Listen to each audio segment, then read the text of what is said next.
afternoon or good morning, everybody. We'll be talking about the 2011 proposed budget, and what we're going to be rolling out in the next few minutes as far as the budget is concerned.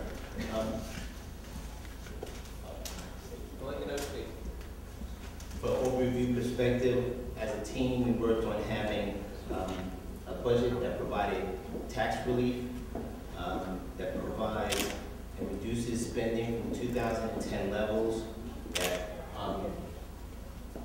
recalibrates county government, and finally restores county services for public safety, health, and essential services. And it's something that we've been working on from a philosophical perspective to make sure that things are going on. Here's the specifics. First, total spending. Total spending is $1.79 billion, down $28.5 million from 2010. So there is a reduction in our proposal of $28.5 million from 2010. It reduces the tax levy by 2%. So we are doubling the proposed tax levy decrease that was proposed by the county executive. It reduces the workforce by 10%. And it provides a transition as we recalibrate government. What we like to say is that we're right-sizing, not capsizing. For a comparison purpose, the county executive proposed a tax levy decrease of -1. Our budget is going to have a -2. See, I'm sorry, I'm keeping up on my slides. Sorry about that. Right? It's going to reduce the workforce by 10%. The county executive's proposal reduced the workforce by 12%. Ours will really increase by funding through grants, additional revenue, and corresponding deletions. It eliminates fiscally imprudent. County executive proposed one-shots to fund and bond tax certiorarities. It's really the difference between using cash versus credit for operating costs. It maintains our undesignated fund balance at the county executive's proposed level. It fairly restores the balance and protects public safety, health, and essential services.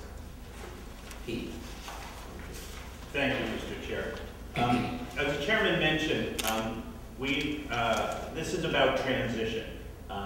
The Democratic majority is fully on board when it comes to reducing the tax levy, reducing the size and the scope of government, and recalibrating. What was lacking, and it was very apparent in the county executive's budget, were appropriate transitions. And in fact, that phrase, right-sizing, not capsizing, came last night from one of the fire chiefs who was there talking about the proposed merger of Department of Emergency Services. We heard loud and clear from emergency service personnel, fire chiefs, EMS personnel, that what was going on with the proposed county executive's budget was a direct help to public safety. So we are restoring staffing, and then we will use the next year to identify opportunities where we can have a merger, but we want to have an appropriate conversation with all of the stakeholders present. So this is one restoration to public safety and provide an adequate transition. Number one. Number two, labs and research. We heard loud and clear from police departments to the district attorney that this was a threat to public safety, the gutting of jobs in labs and research, in terms of forensic evidence, in terms of DNA, in terms of a host of criminal evidence gathering for police activity and for criminal prosecution. There was a direct threat here. But what we want to do is we want to require a business plan to reorganize this department for revenue generation and for competitiveness. We want to implement a new fee schedule. And one of the things that we're going to call for is new management of this department. We were greatly disappointed by the budget presentations and information we received. We as a board don't have confidence that the management of this department is up to snuff to do this task. And quite frankly, we don't think either the people of Westchester, the board, or the county executive are being well served. So we think that's crucial. The community mental health clinics, again, this is another area of transition. Commissioner Mitchell made a convincing argument that we need to do this. This is something we can do, and yet there was no transition in place. Quite frankly, you don't say to people who are receiving mental health services, you don't send them a letter blind and say, by the way, as of December 31st, we're closing down. I mean, you just don't do that.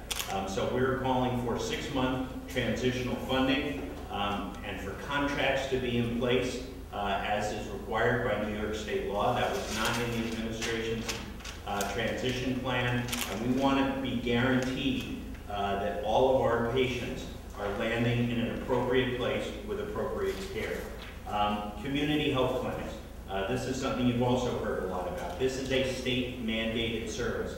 The administration, not only did they cut county funding as of December 31st, it would have resulted in a matching loss of state funds. Again, this is a mandated service that we, some years ago, outsourced to these community neighborhood health clinics, just like we proposed to do with the mental health clinics. We're restoring that level of funding so they can have a period of transition. There was some conversation that there may be federal money available. We would welcome that. We would love to have the feds pay for this rather than the county taxpayers, but we need to be sure of that. So we need to have a study of what the alternatives are during the year. We fund them through this year, and then next year, hopefully, the federal government can pick up the tab. All right, so in conclusion, where we are right now is that we have a balanced approach that provides greater tax relief for the people of Westchester. It significantly reduces spending and continues the move to right size and downsize. And it protects public safety, health, and essential services. And once again, we like that catchphrase. We think that is a good phrase for us to continue to talk about, which is right sizing and not capsizing. And we're providing the -2% tax levy to the people of Westchester County, the reduction of spending by $28.5 million from 2010. We think that we're going to hit the mark of what we need to do for Westchester County. And we're happy to answer some questions there.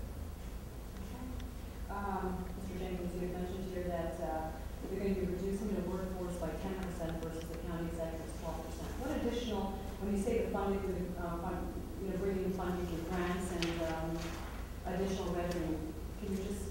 Sure. What happens is the positions that we restored were focused on 2 specific areas. One was on revenue. They were all revenue generating.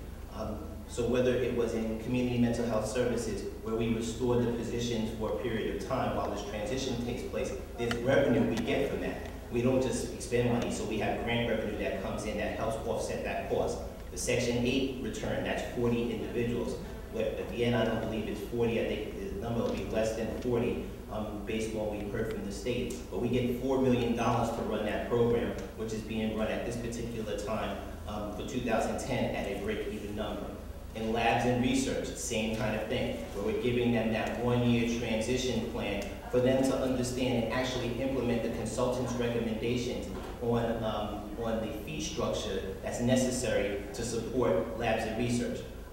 Every position in labs and research, especially the ones that support our district attorney and our court system, criminal prosecution, those don't have revenue that comes in. We don't charge for those because we can't by state mandate. We're mandated to do that. But we provide many other services for the environment, water testing, etc., that we can charge, and we charge the competitive rate.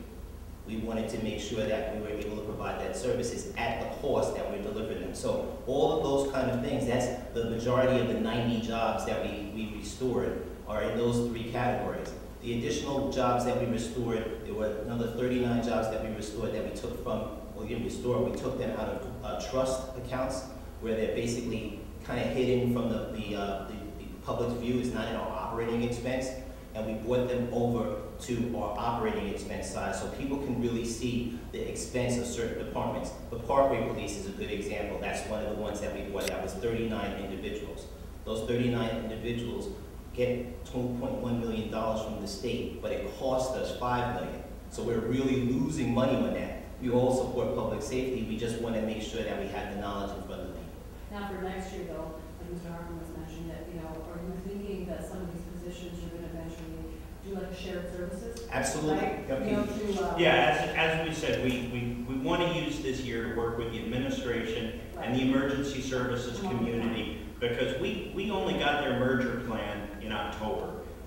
Their merger plan called for 3 eliminations, and then their budget called for 15, which was completely unacceptable. So we need time to work through the numbers with the stakeholders in a meaningful way. As we said, community mental health clinics, we're transitioning to closure over the next 6 months. So those jobs a year from now will most likely not be in the operating budget. So again, this is about downsizing, it's about right sizing, but it's about having appropriate transition so we don't have severe dislocation as we resize government. okay, but eventually those jobs are going to be lost somewhere through shared services, or they're going to be just, Well, they Or attrition, or whatever. Exactly. I mean, it's just not a big chop in the block. No, That's correct. I mean, the whole point is trying to have a balanced approach, and as we said all along, we were going to have a balanced approach that balanced all the needs of our stakeholders. The people that pay for the services, that's the taxpayers. The people that receive the services, which are the people, of our clients of Westchester County, and the people that deliver the services, both our internal folks that are our employees, as well as our valuable service partners. So we think this strikes that balance. It provides the support that's necessary, and we can go from there. Right. Phil, would you like to say something? I'm not sure what you said before. What I want to talk about actually is something that may not have come up, and that's the police merger between the town of Ossining and the county police. This is an example of transitional service into a larger entity which saves the local taxpayers money. Town of Ossining will be reducing its unincorporated area service charges for police by almost 9%. That's a real savings which is going to go into the pockets of the taxpayers of Ossining. And there needs to be others. There are opportunities here to make the smaller departments and even the medium-sized departments part of a larger entity which will cut the overhead and produce tremendous savings for everyone. This is cost neutral. That is to say, the town of Ossining will pay a fee which will be equal to the additional expenses, including not only salaries but benefits and pensions and all of that. And it's a great model for it, and I hope you all can have the opportunity to point this out to our taxpayers throughout the county, because it's something, the time has come and the future is now for these projects. Thank you. Oh, questions? Yes. Yeah, my last one is really, I'm assuming that you're not expecting Mr. Astorino to take this analysis assignment. What, are you expecting him to veto this? The truth is, we're going to go on the floor this afternoon, and we are going to implement this particular plan. I expect that we're going to be able to have enough votes to adopt this plan, and then we'll have to see. It'll be hard pressed for anyone in Westchester County to look at the savings that we're delivering to the taxpayer and not suggest that we are not hearing the message of trying to reduce the cost of government and reduce their taxes. So we, in this particular thing, have struck a balance with both. That balance the needs of our taxpayers and giving them the relief that they deserve, as well as continuing to provide the essential services that we feel are necessary to make Westchester the great place it is to live and work. Thanks, guys. Thank you.